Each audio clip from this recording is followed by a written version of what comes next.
আসসালামু আলাইকুম, স্বাগত জানাচ্ছি আরটিভি সন্ধ্যা সংবাদে। আপনাদের সঙ্গে আছে আমি সৈয়দা সাদিয়া বেনাজির এবং একই সাথে রয়েছে আমি আফসানা সুরাইয়া। সংসদীয় সীমানা নির্ধারণ নিয়ে শুনানির প্রথম দিনেই সংঘর্ষে জড়ালেন ব্রাহ্মণবাড়িয়ার 2 ও 3 আসনের বিএনপির দুই পক্ষের নেতাকর্মীরা। সে সময় লাঞ্ছিত হন বিএনপি নেত্রী রুমিন ফারহানা ও এনসিপির আতাউল্লাহ। একে অপরের বিরুদ্ধে দোষারোপ করেন। এ ঘটনায় কিছুক্ষণ স্থগিত থাকলেও প্রথম দিনে কুমিল্লা অঞ্চলের 18টি আবেদনের শুনানি করে কমিশন। প্রধান নির্বাচন কমিশনার নাসির উদ্দিন বলেছেন, সুষ্ঠু নির্বাচনের লক্ষ্যে নিরপেক্ষভাবে কাজ করছে ইসি। বিস্তারিত জানাচ্ছেন আতিকা রহমান। ত্রয়োদশ সংসদ নির্বাচন উপলক্ষে আগারগাঁও নির্বাচন কমিশন ভবনে সংসদীয় আসনের সীমানা পুনর্নির্ধারণে শুনানি শুরু হয় রোববার। স্বাগত বক্তব্যে সিইসি বলেন, কমিশন শতভাগ পেশাদারিত্বের পরিচয় দিচ্ছে। আমরা অত্যন্ত পেশাদারিত্বের সাথে নিরপেক্ষভাবে কাজ করার চেষ্টা করেছি। আমরা অনেক এক্সপার্টদেরকে নিয়োগ দিয়ে তাদের সুপারিশও আমরা নিয়েছি। সবকিছু মিলিয়ে আমরা এই সীমানা নির্ধারণের খসড়াটা প্রকাশ করেছি। এরপর ব্রাহ্মণবাড়িয়া 2 ও 3 আসনের সীমানা নির্ধারণের পক্ষে বিপক্ষে শুনানিতে অংশ নেন বিএনপি নেত্রী রুমিন ফারহানা ও নাদিয়া পাঠান পাপন। এক পর্যায়ে তাদের সমর্থকদের মধ্যে বাকবিতণ্ডা ও হাতাহাতি শুরু হয়। এ সময় আহত হন রুমিন ফারহানা ও এনসিপি নেতা আতাউল্লাহ। এ পরিস্থিতিতে সিইসি সহ 4 কমিশনার নির্বাক ছিলেন। সচিব শুনানি স্থগিত রাখেন। পরে কমিশনের ঊর্ধ্বতন কর্মকর্তা ও আইন শৃঙ্খলা বাহিনীর সদস্যরা পরিস্থিতি নিয়ন্ত্রণে আনেন। এ ঘটনায় আক্ষেপ প্রকাশ করেন রুমিন ফারহানা। আনফরচুনেটলি আমি দেখলাম ব্রাহ্মণবাড়িয়া 3-এ যিনি প্রার্থী তিনি তার সদল বলে 20-25 জন মিলে গুন্ডা পান্ডার মতন তারা সেখানে আচার আচরণ করলেন, যেটা 15 বছরে হয় নাই সেটা আজকে হয়েছে। যেই বিএনপির নেতা কর্মীদের জন্য গত 15 বছর লড়াই করলাম তারা আমাকে এখন ধাক্কা দেয়। এর জন্য পরস্পরকে দোষারোপ করে বিএনপির আরো 2 পক্ষ ও এনসিপি। দেশের সার্বভৌমত্ব বিবেচনায় আমরা আমাদের বিজয়নগরকে একক আসনের দাবি করছি। আমাকে যেভাবে পায়ের নিচে লাথি মারা হয়েছে, আমাকে যেভাবে পিটিয়ে আহত হয়েছে সবাই দেখেছে। আপনারা, আমি বলতে চাই, এই বাংলাদেশের জন্য আমরা জীবন দেই নাই, রক্ত দেই নাই। বিকালে এনসিপির একটি প্রতিনিধি দল যায় নির্বাচন কমিশনে। দক্ষিণাঞ্চলের মুখ্য সমন্বয়ক হাসনাত আব্দুল্লাহ বলেন, নির্বাচনে কেমন সহিংসতা হবে বিএনপি তার নমুনা দেখিয়েছে। আইন শৃঙ্খলা বাহিনীর ভূমিকায়ও অসন্তোষ জানান তিনি। নির্বাচন কমিশনের যারা কমিশনার রয়েছে, আপনারা যদি মনে করেন আপনারা নিজেরা আপনাদের এই নির্বাচন কমিশন পরিচালনা করতে পারবেন না, আপনারা অন্যরা কেউ পরিচালিত করে আপনাদেরকে, আপনারা মানুষের সামনে সেটি প্রকাশ করুন। যারা গুন্ডা দিয়ে নির্বাচন কমিশনকে ঠান্ডা করে দিতে চায়, যারা একটা প্রেসক্রিপটিভ ইলেকশনের দিকে আবার যেতে চায়, আমরা এই বিএনপির আওয়ামী বিষয়ক সম্পাদকদেরকে বলবো, আপনারা জনগণের পালসকে বুঝুন, 24 পরবর্তী জনগণের পালসকে বুঝুন। 4 দিনব্যাপী শুনানির প্রথম দিনে কুমিল্লা অঞ্চলের 18টি আবেদনের শুনানি অনুষ্ঠিত হয়। সোমবার খুলনা, বরিশাল ও চট্টগ্রাম বিভাগের দাবি আপত্তির শুনানি করবে কমিশন। আতিকা রহমান, আরটিভি, ঢাকা। দেশে গণতন্ত্র ফিরিয়ে আনা জরুরি উল্লেখ করে বিএনপির স্থায়ী কমিটির সদস্য ডক্টর মঈন খান বলেছেন, গণতান্ত্রিক প্রক্রিয়ায় জবাবদিহিতা থাকে বলেই যা খুশি করা যায় না। তিনি বলেন, যা খুশি করেছে বলেই পালিয়েছে আওয়ামী লীগ। রাজধানীর কাকরাইলে ডিপ্লোমা ইঞ্জিনিয়ার্স ইনস্টিটিউশনে আয়োজিত আলোচনা সভায় তিনি কথা বলেন। বিএনপি সবসময় গণতন্ত্র প্রতিষ্ঠার জন্য অগ্রণী ভূমিকা পালন করেছে, আগামী দিনেও এই অঙ্গীকার অব্যাহত থাকবে বলে জানান তিনি। মঈন খান অভিযোগ করেন, গত 15 বছরে আওয়ামী লীগ সরকার দেশের উন্নয়নের পরিবর্তে লুটপাটের সিস্টেম তৈরি করেছে। আমার সঠিক পরিচয় হচ্ছে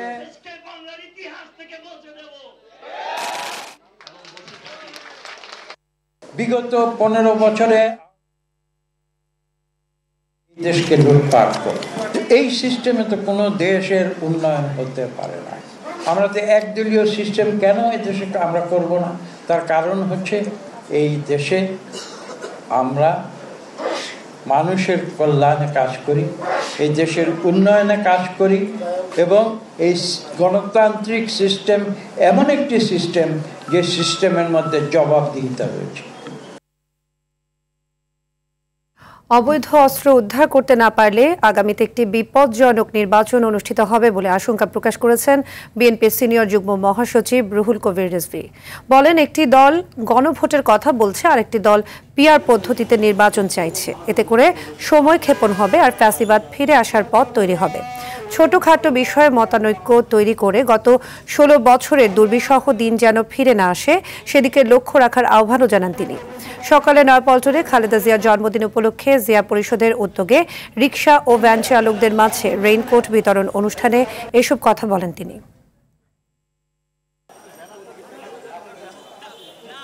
আজকে নানাভাবেই তো আমাদের এই সমাজের একবারে মাটির গভীরে তারা অবস্থান করছে, টাকা নিয়ে, অবৈধ অস্ত্র নিয়ে।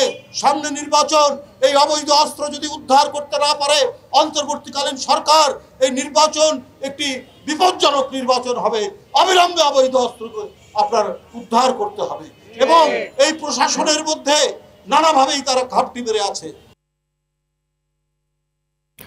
ডাকসু নির্বাচনে বাদ পড়া প্রার্থীদের আপিল নিষ্পত্তি হয়েছে। নির্বাচন ঘিরে পাল্টাপাল্টি অপপ্রচার অভিযোগ তুলেছেন ছাত্রদল, ছাত্র শিবির সহ বেশ কয়েকটি প্যানেল।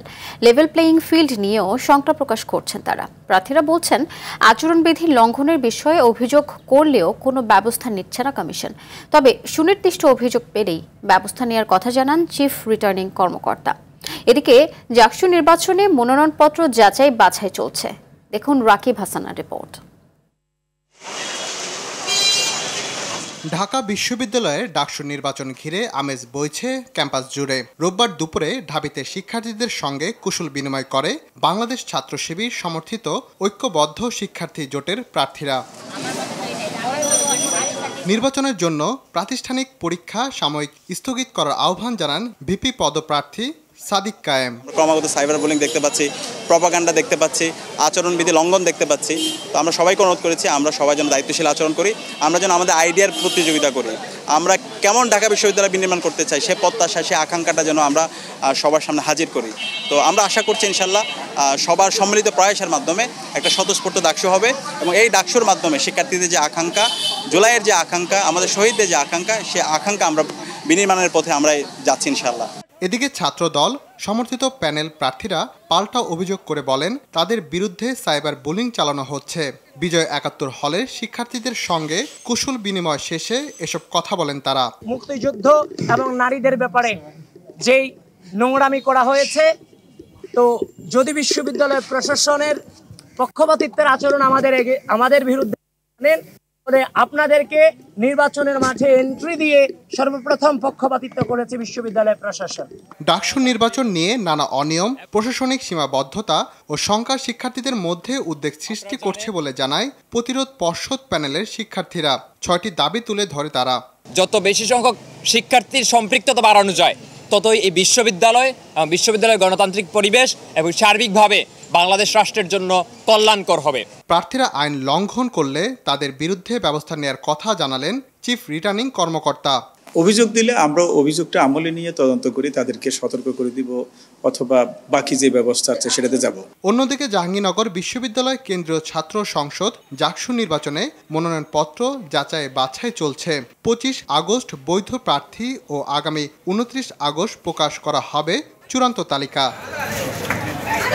এছাড়া চট্টগ্রাম বিশ্ববিদ্যালয় কেন্দ্রীয় ছাত্র সংসদ ডাকসু নির্বাচনের তফসিল ঘোষণা আগামী 28 আগস্ট হতে পারে বলে জানিয়েছে বিশ্ববিদ্যালয়ের উপাচার্য অধ্যাপক ডক্টর মোহাম্মদ কামাল উদ্দিন।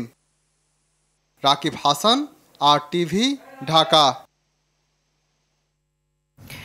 নেত্রীর চাহিদা মতো রিপোর্ট দিতে হবে বলে চাপ দিয়ে আবু সাইদের মৃত্যু রিপোর্ট 5 বার লিখেছে আইনশৃঙ্খলা বাহিনী।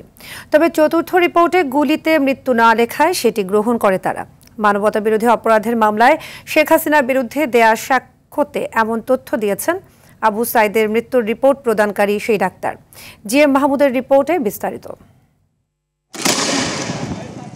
জুলাই আগস্টে সংঘটিত মানবতা বিরোধী অপরাধের মামলায় সাবেক প্রধানমন্ত্রী শেখ হাসিনা ও সাবেক স্বরাষ্ট্রমন্ত্রী আসাদুজ্জামান খান কামাল সহ 3 জনের বিরুদ্ধে 7ম দিনের সাক্ষ্য গ্রহণ করা হয়। ট্রাইব্যুনাল 1-এ সাক্ষ্য দেন 24-এর প্রথম শহীদ আবু সাইদের মৃত্যু রিপোর্ট দেয়া ডাক্তার রাজিবুল ইসলাম সহ 3 জন। তাদের জবানবন্দিতে উঠে আসে চাঞ্চল্যকর তথ্য। এই রিপোর্টটা মোট 5 বার দেওয়া হয়েছে। উনি 4টা রিপোর্ট আয়োগকে দিয়েছিলেন, একটা রিপোর্ট পুলিশ প্রশাসন তার কাছ থেকে ছিনিয়ে নিয়ে ডেস্ট্রয় করতে চেয়েছিল, সেটা অন্য জায়গায় সরানোর কারণে উনি ওটা দিতে পারেন। একই ট্রাইব্যুনাল 2013 সালের 5 মে শাপলা চত্বরে হেফাজতের সমাবেশে গণহত্যার মামলায় সাবেক আইজিপি AKM শহীদুল হক সহ গ্রেপ্তার 4 জনকে জেল হাজতে জিজ্ঞাসাবাদের অনুমতি দেয়। এনফোর্সড ডিসঅ্যাপিয়ারেন্স, সারা দেশে যে শত শত লোককে গুম করা হয়েছে, কারো খোঁজ আমরা এখনো পাইনি, কারা দীর্ঘদিন 7 মাস 8 মাস 7 বছর 8 বছর পর মুক্তি পেয়েছে, তাদের তদন্ত চলছে। আওয়ামী শাসনামলে সংঘটিত গুম ও খুনের এক মামলায় সাবেক সেনা কর্মকর্তা জিয়াউল আহসান সহ 11 জনের বিরুদ্ধে তদন্ত প্রতিবেদন দাখিলে সময় 2 মাস বাড়িয়েছে ট্রাইব্যুনাল। এছাড়া 2013 সালে গুম ও হত্যার আরেক মামলায় সাবেক জনপ্রশাসন মন্ত্রী ফরহাদ হোসেনকে গ্রেফতার দেখিয়ে কারাগারে পাঠানোর নির্দেশ দেয়া হয়। GM Mahmud, RTV, Dhaka. ৭১-এর অমীমাংসিত বিষয়ে 2 বার সমাধান হয়েছে বলে দাবি করেছেন পাকিস্তানের উপপ্রধানমন্ত্রী ও পররাষ্ট্রমন্ত্রী ইসহাক দার। অমীমাংসিত বিষয়ে দুদেশ নিজেদের অবস্থান পুনর্ব্যক্ত করেছে জানিয়ে পররাষ্ট্র উপদেষ্টা তৌহিদ হোসেন জানান, উভয় পক্ষ আলোচনার মাধ্যমে সমস্যাগুলো পেছনে ফেলে সামনে এগিয়ে যেতে চায়। হোটেল সোনারগাঁওয়ে দুদেশের বৈঠক শেষে এইসব কথা জানান তারা। বৈঠকে দুদেশের মধ্যকার একটি চুক্তি ও 5টি সমঝোতা স্মারক সই হয়। এ বিষয়ে আরও জানাচ্ছেন শাকিলা করিম। ঢাকা সফরের দ্বিতীয় দিন রোববার পাকিস্তানের উপপ্রধানমন্ত্রী ও পররাষ্ট্রমন্ত্রীর সঙ্গে হোটেল ইন্টারকন্টিনেন্টালে ব্রেকফাস্ট মিটিং করেন বাণিজ্য উপদেষ্টা বশির উদ্দিন। সেখানে উপস্থিত ছিলেন বিডার চেয়ারম্যান ও বাংলাদেশ ব্যাংকের গভর্নরও। সেখানে তারা 1 ঘণ্টা অবস্থান করেন। সেখানে 2 দেশের উচ্চ পর্যায়ের বৈঠক ও সরকারি কর্মকর্তা ও কূটনৈতিক পাসপোর্টধারীদের ভিসা বিলোপ সংক্রান্ত একটি চুক্তি ও 5টি সমঝোতা স্মারক স্বাক্ষর হয়। পরে সাংবাদিকদের প্রশ্নের জবাবে ৭১-এর অমীমাংসিত বিষয়ে 2 বার সমাধান হয়েছে দাবি করেন ইসহাক দার। অমীমাংসিত ইস্যু নিয়ে বলতে চাই, 1974 সালে প্রথমবারের মতো ৭১ ইস্যুর নিষ্পত্তি হয়েছে। ওই সময়ের দলিলটি ঐতিহাসিক। এরপর জেনারেল পারভেজ মোশাররফ বাংলাদেশে এসে প্রকাশ্যে এবং খোলা মনে বিষয়টির সমাধান করেছেন। ফলে বিষয়টির 2 বার সমাধান হয়েছে, একবার 1974-এ, আরেকবার 2000-এ। ৭১ ইস্যুতে ইসহাক দারের দাবির সঙ্গে ঢাকা একমত নয় বলে জানিয়েছেন পররাষ্ট্র উপদেষ্টা মোহাম্মদ তৌহিদ হোসেন। আমি অবশ্যই একমত না, একমত হলে তো সমস্যাটা সমাধান হয়ে যেত তাহলে তাদের মতো করে, তাই না? আমি তো বললাম আপনাকে, আমরা আমাদের অবস্থানটা বলেছি, ওনারা ওনাদের অবস্থানটা বলে। আমরা 2 পক্ষই একমত হয়েছি যে এই বিষয়গুলো আলোচনা করে সমাধান করা প্রয়োজন, যাতে করে আমাদের সম্পর্কের ক্ষেত্রে এগুলো বাধা হয় না। পাকিস্তানের সাথে সম্পর্ক গত সরকারের আমলে ইচ্ছাকৃতভাবে কিন্তু এটাকে পিছিয়ে রাখা হয়েছে। পরে প্রধান উপদেষ্টা অধ্যাপক ইউনূসের সঙ্গে দেখা করতে তার বাসভবন যমুনায় যান পাকিস্তানের এই উপপ্রধানমন্ত্রী। সফররত পাকিস্তানের বাণিজ্যমন্ত্রীর সাথে মতবিনিময় করেছেন ব্যবসায়ীদের শীর্ষ সংগঠন FBCCI সদস্যরা। 2 দিনের সফর শেষে সোমবার রাতে ঢাকা ছাড়বেন পাকিস্তানের উপপ্রধানমন্ত্রী ও পররাষ্ট্রমন্ত্রী ইসহাক দার। শাকিলা করিম, RTV, ঢাকা। আগের তুলনায় এ সরকারের আমলে বাংলাদেশ ভারত সীমান্তে হত্যা বেড়েছে। 11 মাসে হত্যার শিকার হয়েছেন প্রায় 34 জনের বেশি। 2023 সালে যে সংখ্যা ছিল প্রায় 31 জন। এমন পরিস্থিতির মধ্যে আগামীকাল হতে যাচ্ছে 2 দেশের বিজিবি BSF শীর্ষ পর্যায়ের বৈঠক।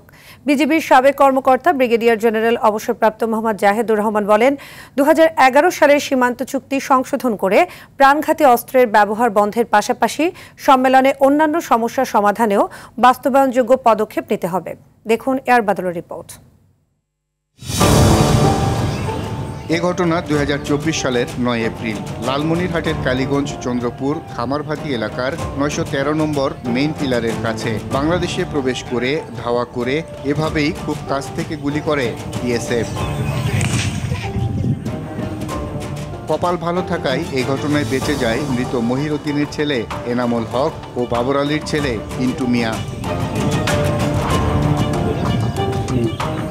এবছরের 25 জুলাই ফেনীতে মিল্লাত হোসেন ও মোহাম্মদ আফসারকে হত্যা করে বিএসএফ। 12 জুলাই সুনামগঞ্জ সীমান্তে গরু আনতে গিয়ে শফিকুল ইসলাম ও ঠাকুরগাঁয়ে মোহাম্মদ আশকর আলীকে বিএসএফ গুলি করে হত্যা করে।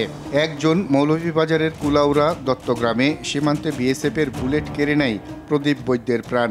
মৌলভীবাজারের কুলাউড়া সীমান্তে 8ম শ্রেণীর শিক্ষার্থী স্বর্ণা দাস, ব্রাহ্মণবাড়িয়ার কসবা সীমান্তে কিশোর সাকিব, বেনাপোল সীমান্তে বিজিবি সদস্য রইসুদ্দিন, ব্রাহ্মণবাড়িয়া সীমান্তে মুরাদ হোসেন, পাটগ্রাম সীমান্তে আবুল কালাম ডাকু ছাড়াও হত্যার এ তালিকায় রয়েছে রবিউল ইসলাম টিকলু ও জয়ন্ত কুমার সিংহ সহ অনেকে। তথ্য বলছে 2024-এর আগস্ট থেকে 2025-এর জুলাই পর্যন্ত 11 মাসে বিএসএফ হত্যা করেছে 34 জনকে, 2023 সালে 31 জন আর 2015 থেকে 2024 পর্যন্ত মোট 305 জন বাংলাদেশিকে বিএসএফ হত্যা করেছে, যার প্রকৃত সংখ্যা আরও বেশি বলে মনে করছেন সংশ্লিষ্টরা। বিজিবির সাবেক কর্মকর্তা ব্রিগেডিয়ার জেনারেল অবসরপ্রাপ্ত মোহাম্মদ জাহিদুর রহমান বলেন, চলমান সীমান্ত চুক্তি এ হত্যার একটি কারণ।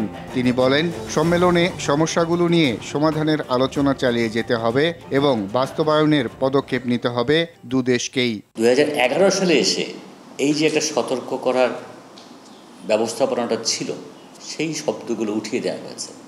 তার মানে কি হচ্ছে যে আপনি সীমান্তরক্ষী বাহিনীকে কোনো রকম ওয়ার্নিং ছাড়াই একজন অবৈধ অনুপ্রবেশকারী হোক আর ভুলক্রমে সে প্রবেশ করে গাড়ি হোক, তাকে আপনি গুলি করে হত্যা করার একটা লাইসেন্স দিয়ে দিলেন। এটার সংশোধনের উদ্যোগটা প্রাথমিক পর্যায়ে সীমান্তরক্ষী বাহিনী তাদেরকে নিতে হবে।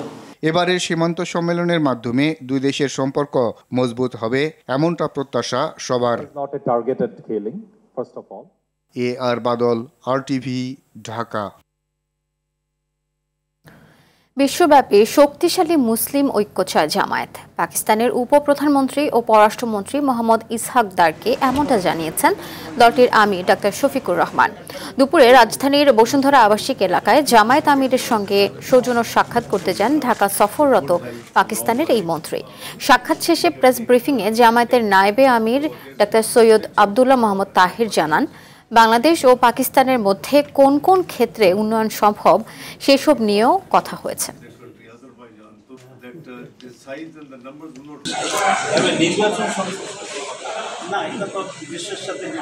উন্নয়ন বাজেটের পুরোপুরি ঋণ নির্ভরতা অর্থনীতির জন্য উদ্বেগজনক বলে মনে করছেন অর্থনীতিবিদ ও উদ্যোক্তারা। দেশের জন্য সাদা কালো সব পাথরই চুরি হচ্ছে জানিয়ে অর্থনীতিকে বাঁচাতে দুর্নীতি বন্ধের তাগিদ তাদের। আর এলডিসি থেকে উত্তরণের সময়কাল 3 বছর পেছানোর দাবি ঢাকা চেম্বার অব কমার্সের। এ বিষয়ে আরো জানাচ্ছেন তৌহিদুর রহমান। অর্থনীতির বিদ্যমান অবস্থা ও ভবিষ্যৎ পর্যালোচনার বিষয়ে ডিসিসিআই-এর এই সেমিনার আলোচনায় অর্থনীতির নানা দুর্বলতার কথা তুলে ধরেন ঢাকা চেম্বারের সভাপতি। গ্রোথ রেট কমে 2.3। সামগ্রিক বাস্তবতায় এলডিসি গ্র্যাজুয়েশন পিছিয়ে দেওয়ার পরামর্শ তার। একটি শক্তিশালী ট্রানজিশন স্ট্র্যাটেজি বাস্তবায়ন করা এবং প্রোডাক্ট ডাইভার্সিফিকেশন নিশ্চিত করার জন্য এলডিসি গ্র্যাজুয়েশনকে কমপক্ষে 3 বছরের জন্য পিছিয়ে দেওয়া দরকার, যাতে ব্যবসা বাণিজ্য কম্পিটিটিভনেস রক্ষা করা যায়। অর্থনীতিবিদরা বলেন, মূল্যস্ফীতি কমলেও পণ্যের মূল্যস্তর উপরে রয়ে গেছে। জিডিপির আকার অনুযায়ী রাজস্ব আহরণ কম হওয়ায় ঋণ নির্ভরতা থেকে বের হতে পারছে না সরকারের উন্নয়ন বাজেট। এলডিসি পরবর্তী চ্যালেঞ্জ মোকাবেলায় প্রস্তুতি নেওয়ার কথাও বলেন তারা। পুরো বার্ষিক উন্নয়ন কর্মসূচি ঋণের উপরে চলছে, পুরোটা 100%। এইটা একটা আনসাস্টেনেবল মডেল।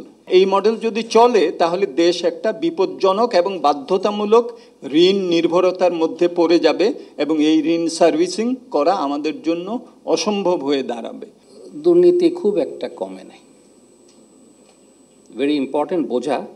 আর আপনি যদি মনে করেন সাদা পাথরে চুরি হয়েছে, তা না। এর আগে গত সরকার থাকার সময় একটা ইনকোয়ারি কমিটি ছিল, বড় পুকুরিয়ার পাথর চুরি, কোনো রিপোর্ট নাই। সাদা পাথরে আপনি কি মনে করেন জাফলঙা হয় নাই? আপনি কি মনে করেন বিছনাকান্দিতে হয় নাই? মুদ্রানীতির সফল বাস্তবায়ন হলে মূল্যস্ফীতি আরো কমবে বলে আশা পরিকল্পনা কমিশনের সদস্য ডক্টর মঞ্জুর হোসেনের। বর্তমান ইকোনমি যদি একটা স্টেবিলাইজ সিচুয়েশন আছে, কিন্তু ইকোনমির যে গ্রোথ দেখেন, গ্রোথ অনেক কমে গেছে। সেটাকে যদি বাড়াতে হয় তাহলে কিন্তু প্রাইভেট সেক্টর ইনভেস্টমেন্ট বাড়াতেই হবে। এবং সেই বাড়ানোর জন্য যে কাজগুলো দরকার, একটা হচ্ছে ইন্টারেস্ট রেটের ফোকাসটা অবশ্যই থাকতে হবে।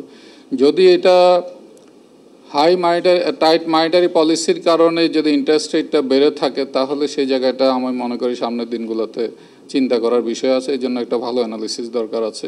মার্কিন ট্যারিফ বাড়ানোর বিষয়টি অর্থনীতির জন্য সুযোগ বলেও মনে করেন তিনি। ইনভেস্টমেন্ট যাতে না কমে সেদিকে দেখা দরকার। তৌহিদুর রহমান, RTV, ঢাকা। রোহিঙ্গা প্রত্যাবাসন ইস্যুতে কক্সবাজারে 3 দিনব্যাপী আন্তর্জাতিক সম্মেলন শুরু হয়েছে। এতে 40টি দেশ ও আন্তর্জাতিক সংস্থার প্রতিনিধিরা অংশ নিয়েছেন। অতিরিক্ত জেলা প্রশাসক ইমরান হোসাইন সজীব জানান, উখিয়া উপজেলার ইনানীর এক হোটেলে এই সম্মেলন অনুষ্ঠিত হচ্ছে। অন্তর্বর্তী সরকারের প্রধান উপদেষ্টা ডক্টর মোহাম্মদ ইউনূস কাল সম্মেলনে অংশ নেয়ার কথা রয়েছে। জাতিসংঘ সাধারণ পরিষদ অধিবেশনের আগে আয়োজিত এই সম্মেলন রোহিঙ্গা প্রত্যাবাসন প্রক্রিয়া এগিয়ে নেয়ার গুরুত্বপূর্ণ পদক্ষেপ হিসেবে দেখা হচ্ছে। সরকারি সংশ্লিষ্টরা বলছেন, রোহিঙ্গাদের নিরাপদ প্রত্যাবাসন নিশ্চিত করতে আন্তর্জাতিক সহযোগিতা বাড়ানোই এই সম্মেলনের মূল উদ্দেশ্য। অন্যদিকে রোহিঙ্গারাও দেশে ফেরা নিয়ে নতুন করে আশাবাদী হয়ে উঠেছে। মৌলভীবাজারে গ্রাহকের 2,25,10,000 টাকা বিমা দাবি পরিশোধ করেছে দেশের শীর্ষ বিমা প্রতিষ্ঠান ন্যাশনাল লাইফ ইন্স্যুরেন্স PSLC। দুপুরে জেলা পরিষদ মিলনায়তনে প্রশিক্ষণ ও উন্নয়ন সভায় গ্রাহকের হাতে চেক তুলে দেন কোম্পানির মুখ্য নির্বাহী কর্মকর্তা মোহাম্মদ কাজিমউদ্দিন। তিনি বলেন, যথাসময়ে গ্রাহকের টাকা পরিশোধ করায় ন্যাশনাল লাইফ ইন্স্যুরেন্সের প্রতি মানুষের আস্থা বেড়ে দক্ষিণ এশিয়ার শ্রেষ্ঠ বিমা প্রতিষ্ঠানের স্বীকৃতি পেয়েছে। সভায় বিশেষ অতিথি ছিলেন সহকারী ব্যবস্থাপনা পরিচালক বাহারউদ্দিন মজুমদার। বিভিন্ন অঞ্চল থেকে আসা 8 শতাধিক বিমা কর্মী এতে অংশ নেয়। জুলাই সনদ বাস্তবায়নের উপায় ও পদ্ধতি নিয়ে আলোচনার জন্য আইন উপদেষ্টা ও অ্যাটর্নি জেনারেল সহ বিশেষজ্ঞদের সঙ্গে বৈঠক করেছে জাতীয় ঐকমত্য কমিশন। বিকেলে ফরেন সার্ভিস একাডেমিতে এ বৈঠক অনুষ্ঠিত হয়। বৈঠকে আইন উপদেষ্টা এবং অ্যাটর্নি জেনারেল ছাড়াও সুপ্রিম কোর্টের অবসরপ্রাপ্ত বিচারপতি M.A. মতিন, বিচারপতি মইনুল ইসলাম চৌধুরী সহ বিশেষজ্ঞরা উপস্থিত ছিলেন। এ সময় ঐকমত্য কমিশনের পক্ষে সহ সভাপতি অধ্যাপক আলী রিয়াজ, সদস্য বিচারপতি মোহাম্মদ ইমদাদুল হক, ডক্টর বদিউল আলম মজুমদার সহ অন্যরা বৈঠকে উপস্থিত ছিলেন। বাংলাদেশের বিপক্ষে আসছে দ্বিপক্ষীয় সিরিজের পূর্ণাঙ্গ সূচি ঘোষণা করেছে আফগানিস্তান ক্রিকেট বোর্ড। রোববার প্রকাশিত সূচি অনুযায়ী সবগুলো ম্যাচ হবে সংযুক্ত আরব আমিরাতে। সফরে 3টি করে ওয়ানডে ও T20 খেলবে টাইগাররা। এশিয়া কাপ শেষ হওয়ার মাত্র 3 দিন পরই শুরু হবে T20 সিরিজ। 2 অক্টোবর মাঠে গড়াবে প্রথম ম্যাচ, বাকি 2টি ম্যাচ যথাক্রমে 3 ও 5 অক্টোবর। সবগুলো ম্যাচ অনুষ্ঠিত হবে শারজা ক্রিকেট স্টেডিয়ামে। এরপর 8 অক্টোবর থেকে আবুধাবিতে শুরু হবে ওয়ানডে সিরিজ। একই ভেন্যুতে বাকি 2টি ম্যাচ হবে 11 ও 14 অক্টোবর।